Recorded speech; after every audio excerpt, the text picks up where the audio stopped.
Hello, everybody. Today I want to talk to you about money, moolah, greenbacks, dough, the Benjamins, God's love. Anyway, um, I want to talk about money because tomorrow I am taking off to Colorado to go attend a course called Money in You.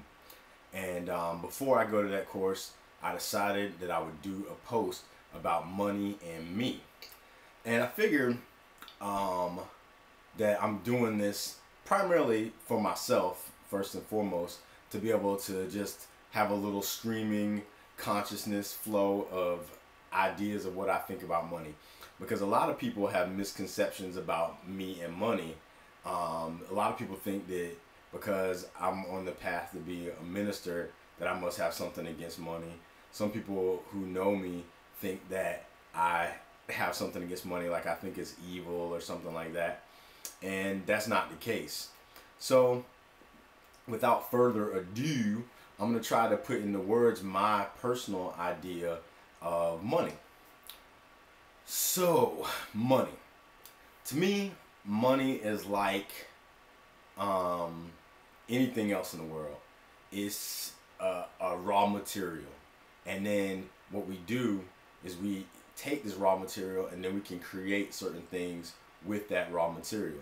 Now, some people might not see money that way. They may see it as legal tender that we use to exchange for goods. And in some places, they may think it's a symbol for an amount of gold or something like that that exists in a bank somewhere.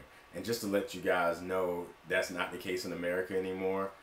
Money is a fiat currency, which means it has no backing and blah, blah, blah. You can look it up. But anyway, a lot of people think of money as something special. And I'm not saying that money isn't cool, but I don't think it's special.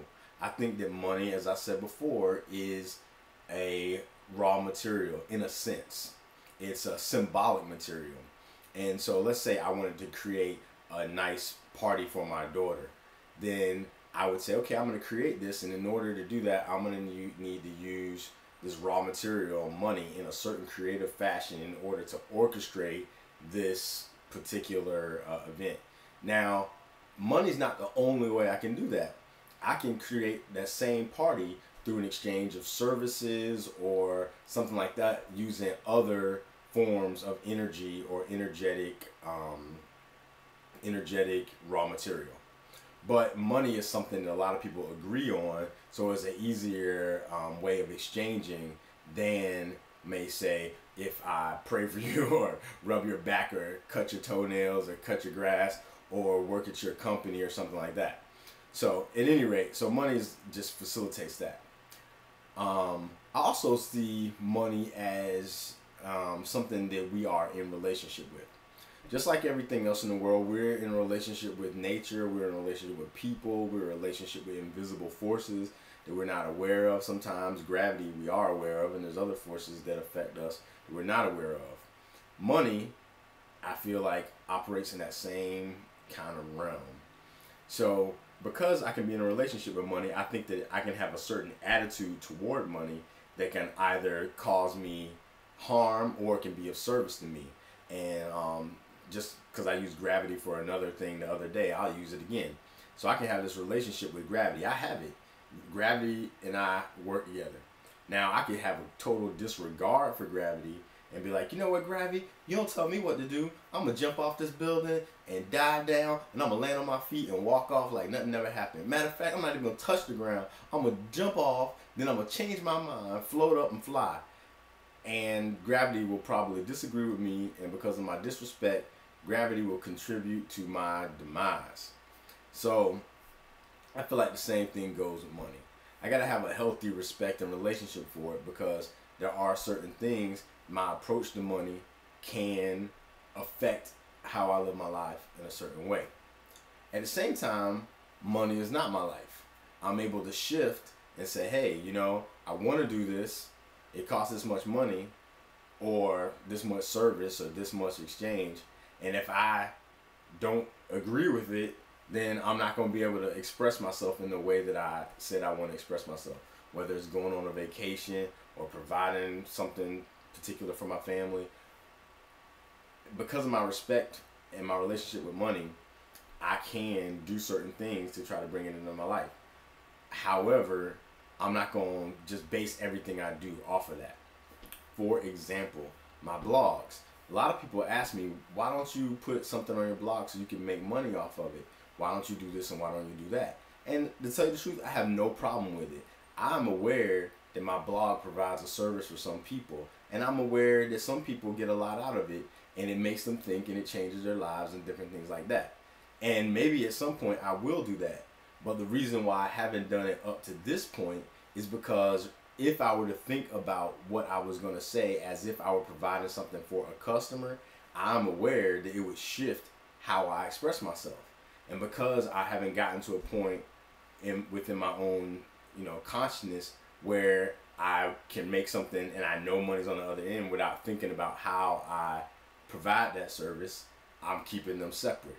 I.e., if I work for a company and I'm supposed to make a particular product, and my job is to make that product well, but I also know that I agreed I'm gonna get a certain amount of money for it, then I might think to myself, well, they're paying me this much to produce this product and da da da da da da.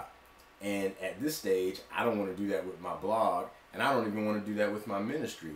I don't want to put right at this stage. I don't want to be in a position where the money part is playing enough of a role in my consciousness that it affects how I express myself. So since God has given me the time and the space, I'm making these blogs where money is not a factor. Maybe things will change and I'll say, hey, I don't want to work at other places and I don't want to do a ministry in a church where I get a salary or something like that. So my blog will have to provide for me, and then I'm going to put it out there. And if the universe or people or whatever agree, they're going to give me money to support what I'm doing, and I'm going to keep doing it because I'm providing a service for people. But if it doesn't plan out that way, I'm going to be cutting somebody's grass or be doing something because I understand the nature of the money relationship.